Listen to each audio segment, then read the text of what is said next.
Hi friends, welcome to my channel. నేను చిన్ని Lakshmi. First గురువుగారి ప్రార్థన.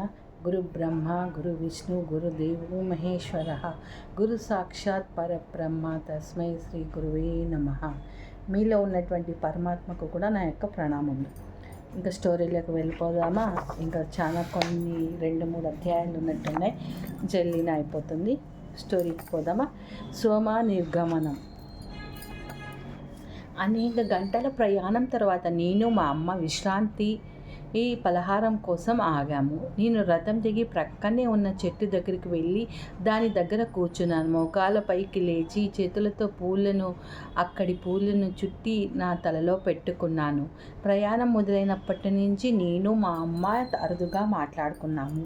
మా అమ్మ వచ్చి నా పక్కనే కూర్చున్న పండ్లు నీరు అందించింది. నేను ఆకలిగా లేదన్నాను. నా మనసు ఆలోచనలో పడింది. మేము ఆశ్రమాన్ని వదిలి కొంత దూరం వచ్చేసరికి నాలో ఒక జ్ఞాపకం మెదిలింది. ఒక బాలికగా ఉన్నప్పుడు శ్రీరాముడి ముందు నిలబడి ఉన్న జ్ఞాపకం. నేను ఆయన్ని వైపు తదేకంగా చూడడం జ్ఞాపకం చేసుకున్నాను. నేను ఆయన నవ్వును, దయగల కళ్ళను నా వైపు చూస్తున్నప్పుడు వాటిలోని గాఢతను, నిశ్చలతను బాల్యం నుంచి నాతో పాటు వాటిని చూస్తున్నాను. రాత్రిపూట నిస్పృహలో ఉన్నప్పుడు అవి నాకు స్వంతన చేకూర్చేవి. నేను ఇంకా ఏమైనా జ్ఞాపకం చేసుకోవడానికి ప్రయత్నించాను, కానీ నా వల్ల కాలేదు. నేను గుర్తు చేసుకోగలిగిందల్లా ఆ కళ్ళు, నవ్వు మాత్రమే. సోమాని కలిసి ఆమె కథలు విన్న తర్వాత ఈ జ్ఞాపకం హఠాత్తుగా చాలా ప్రాధాన్యత సంతరించుకున్నది. నేను శ్రీరాముని చూశాను. ఆయన నా చిన్న మకాన్ని తన చేతుల మధ్య ఉంచుకొని నా కళ్ళలోకి తదేకంగా చూశాడు. ఆయన నాతో మాట్లాడాడు. ఒకానొక బంధం ఏర్పడింది. అది శాశ్వత బంధం. నేను నిలిపి ఉంచటానికి జ్ఞాపకం ఉంది. నేను ఆకస్మికంగా తల ఎత్తి మా అమ్మ వైపు తిరిగి, నేను చిన్నపిల్లలా ఉన్నప్పుడు మహారాజు శ్రీరాముడు మన ఇంటికి వచ్చిన ఆ రోజు నీకు జ్ఞాపకం ఉందా? ఆ రోజు నేను ఎలా మర్చిపోగలను అని నవ్వింది. ఆయన నా గురించి కొన్ని మాటలు మాట్లాడారు కదా ఆమె అవును అంది. నాకు ఆయన నవ్వు, ముఖము, మెరిసే కళ్ళు గుర్తున్నాయి, కానీ ఆయన మాటలు జ్ఞాపకం లేవు. ఆయన ఏమన్నారమ్మా? అమాయకంగా అడిగాను. ఆమె ఎటో చూసింది. నేను మళ్ళీ అడిగాను. ఆమె బదులు చెప్పలేదు. అమ్మ, నువ్వు ఎందుకు మౌనంగా ఉన్నావు?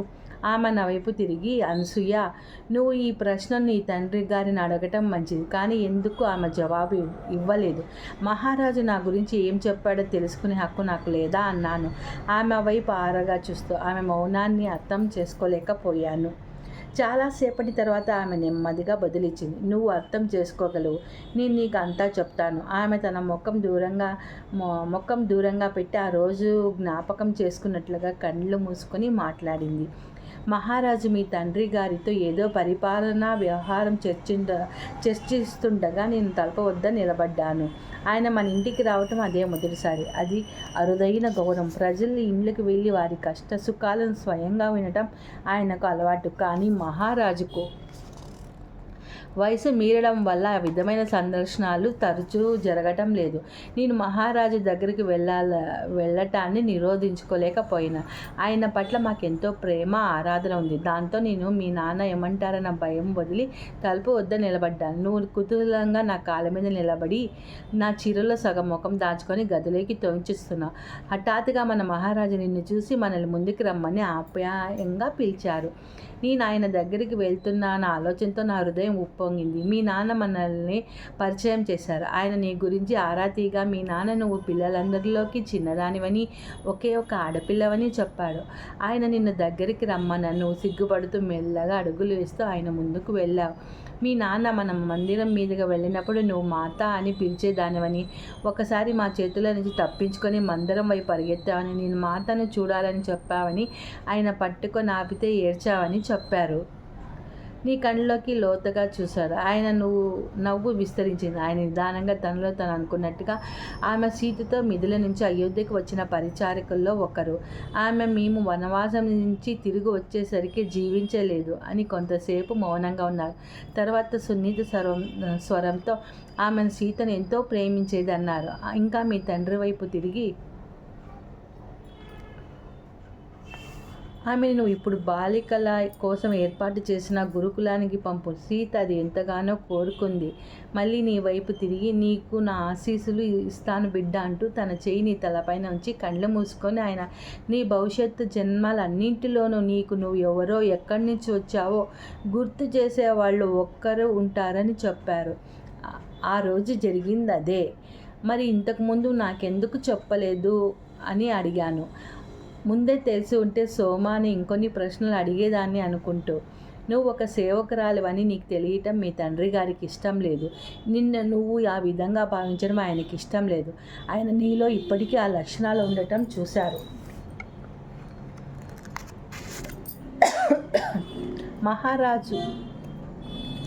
మహారాణీలకు సేవ చేయడం కన్నా గౌరవం పవిత్రమైనది వేరే ఉంటుందా? నేను అపనమ్మకంగా అడిగాను. మన మహారాణి ఒకప్పటి మన మాత అని తెలుసుకోవడం కంటే ఆనందించదగిన విషయం ఏమీ లేదు నాకు. సోమాలాగే ఇది నాకు తెలిసి ఉంటే నేను సోమాను నా గతం గురించి చాలా ప్రశ్నలు అడిగి ఉండేదాన్ని.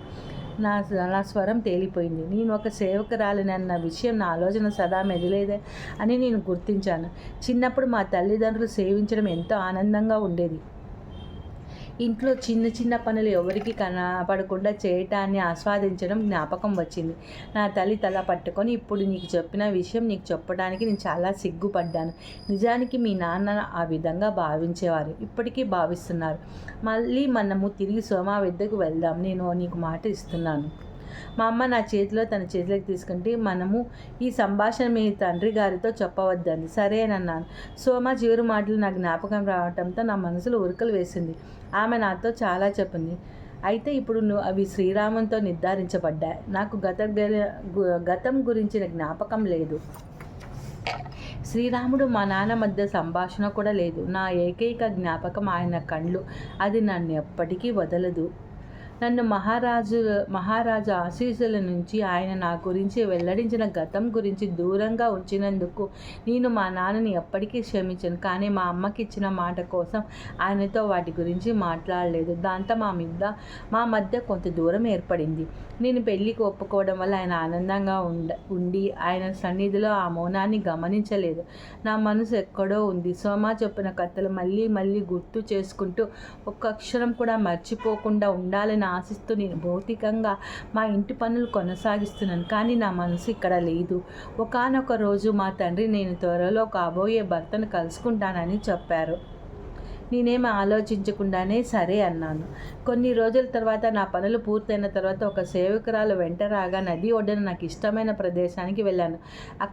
అక్కడ పారే నీటిని చూస్తూ సోమా చెప్పిన కథల గురించి ఆలోచిస్తూ కూర్చున్నాను.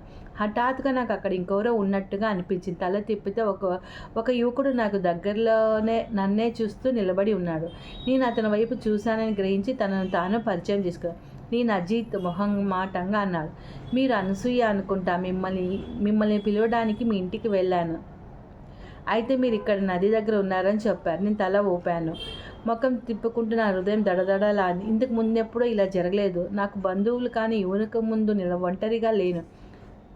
ఈయనేనా నేను పెళ్లి చేసుకోబోతున్న వ్యక్తియా? నేను కూర్చోవచ్చా అని అతడు అడగక నేను సరే అన్నాను. ఇంకా తల అతని వైపు తిప్పకుండానే మీరు నాకు ప్రియమైన చోటు కొనుక్కున్నారు. నేను నదితో ఉండటానికి ఇక్కడికి వస్తానన్నాడు. నేనేం మాట్లాడలేదు. అతను సంభాషణ కొనసాగించాడు. నేను అతని కంఠంలో వణుకుని గమనించి అయ్యో అనుకున్నాను. కానీ ఆ గొంతు మూగబోయి ఏమీ అనలేదు. కొంతసేపు మాట్లాడిన తర్వాత అతను ఊరుకున్నాడు. నేను ధైర్యం కూడగట్టుకొని అతని వైపు చూశాను. అతను నది వైపు చూస్తున్నాడు. దాంతో అతనికి తెలియకుండా అతన్ని గమనించగలిగాను.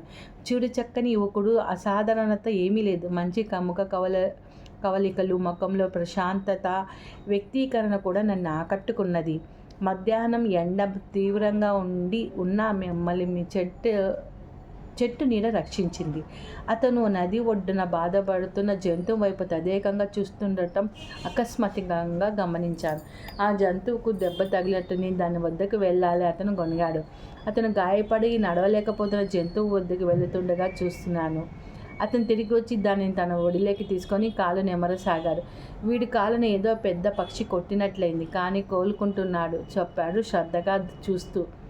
తర్వాత తన మెడలో ఉన్న వెండి హారం తీసి దానిని జంతువు కాలిపై ఉంచి కొంచెం సేపు కళ్ళు మూసుకొని, మాత ప్రేమ నిన్ను స్వస్థపరుస్తుంది అని గుసగుసలుగా అన్నాడు కళ్ళు తెరిచి. ఆ జంతువు హాయిగా ఒక్క గెంతు గెంతడం చూసి నవ్వాడు. అది చూసి దానిని వదిలి ఇక నీ దారి నువ్వు వెళ్ళు అన్నాడు. అది ఎగురుకుంటూ వెళ్తూ చూస్తూ ఉన్నాడు. ఆమె వెండి హారం తీసి తన మెడలో పెట్టుకున్నాడు. మళ్ళీ ఆ వెండి హారాన్ని తీసుకొని తన మెడలో వేసుకున్నాడు. మీరు ఇప్పుడు వేసుకున్న హారం ఎక్కడి నుంచి వచ్చింది? మొదటిసారిగా కొంచెం మొహమాటంగా అడిగాను. మా నాయనమ్మ తన మరణించిపోయే ముందు నాకు ఇచ్చింది.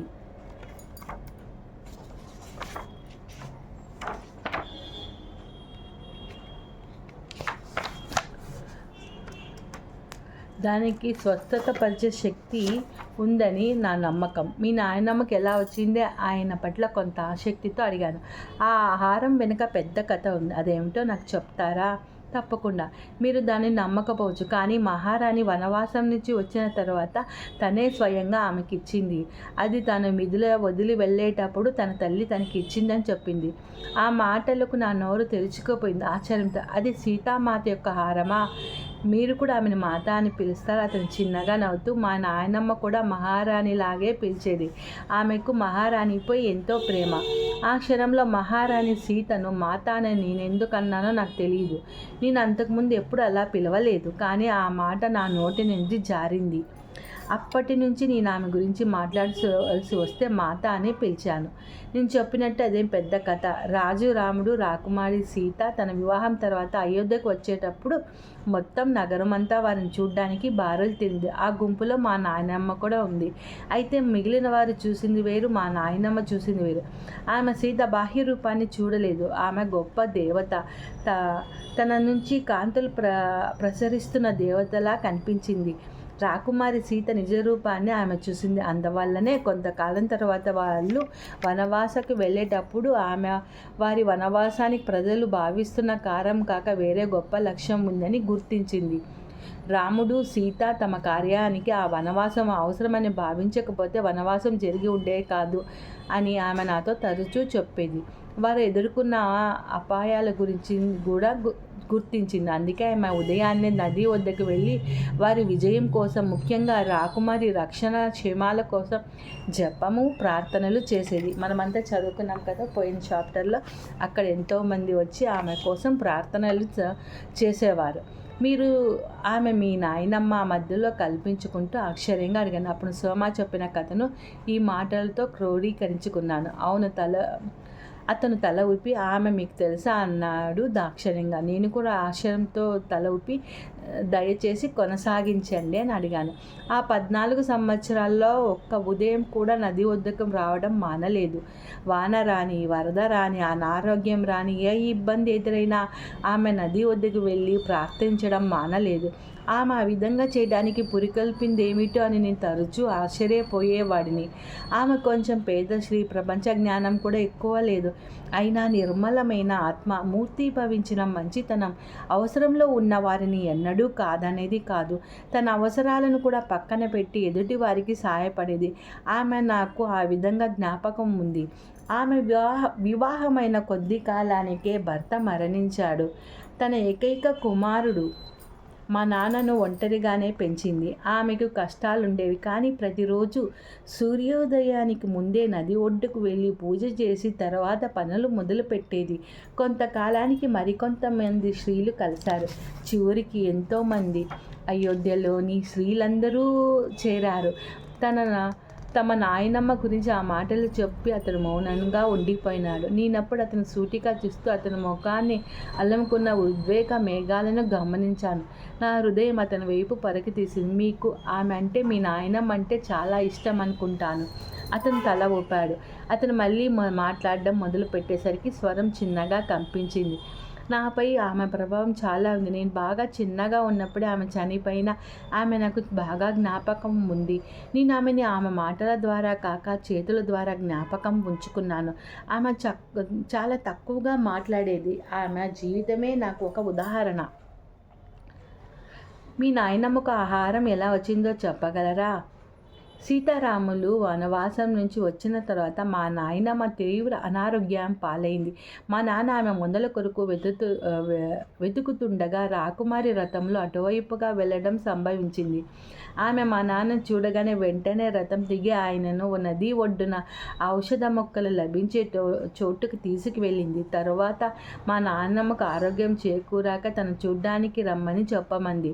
ఆమె కోలుకున్నాక మా నాయనమ్మ అనేకసార్లు రాకుమారి వద్దకు వెళ్ళటానికి ప్రయత్నించింది, కానీ కాపలాదారులు అనుమతించలేదు.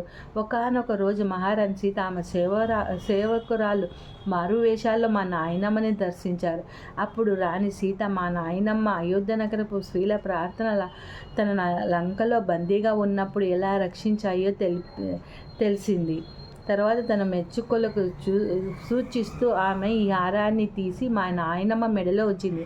ఆమెకు వాటిలోకెల్లా అత్యంత విలువైనది ఇది. కానీ ఆమె మా నాయనమ్మ చేసిన సేవకు కృతజ్ఞత తెలిపే మార్గం లేదంది. మా నాయనమ్మకు దీని విలువ ఏమిటో మీరే ఊహించండి. తను చేసిన దానికి ఏనాడు గుర్తింపును ప్రతిఫలం కోరిన ఆమెతో రాకుమారి సీత, మా ప్రార్థనలు పర్యవసనాలు మనకు తెలియవు, అవి మాటకు ఊహాతీతమైన ప్రభావం కలిగి ఉంటాయి అంది. ఆ విషయం మా నాయనమ్మ నాతో పదే పదే చెప్పగలిగింది. అయితే మీ నాయనమ్మ అన్నమాట గొనిగాను అపనమ్మకంతో. ఆవిడే మీ నాయనమ్మనా అన్నమాట అని గొనిగాను అపనమ్మకం. అతను తల ఊపాడు. నా చిన్నప్పుడే మా అమ్మ చనిపోయింది కనుకనే నన్ను ఆవిడే పెంచింది. అప్పటి వరకు మా నాన్న ఇబ్బందులు పడుతూనే ఉన్నారు. కానీ మహారాణి సందర్శనం తర్వాత అన్ని విషయాలలోనూ ఆయన విజయం సాధించాడు. బాగా ధనవంతుడయ్యాడు. కానీ మా నాయనమ్మ అవేం పట్టించుకోలేదు.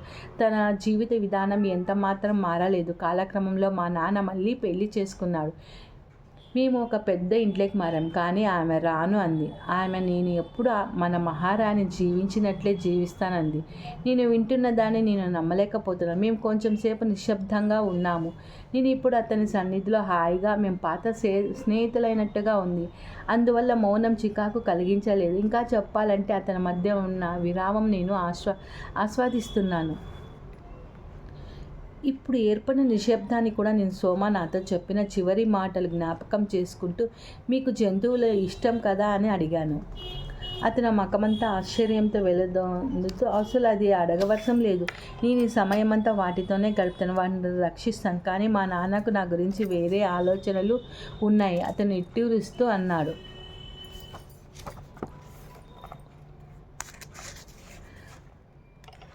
ఓకే ఫ్రెండ్స్, నెక్స్ట్ టైం ఇంకా కొంచెం ముందుకు వెళ్దామంట. ఇప్పటికీ ఈ స్టోరీని స్టాప్ చేస్తున్నాను.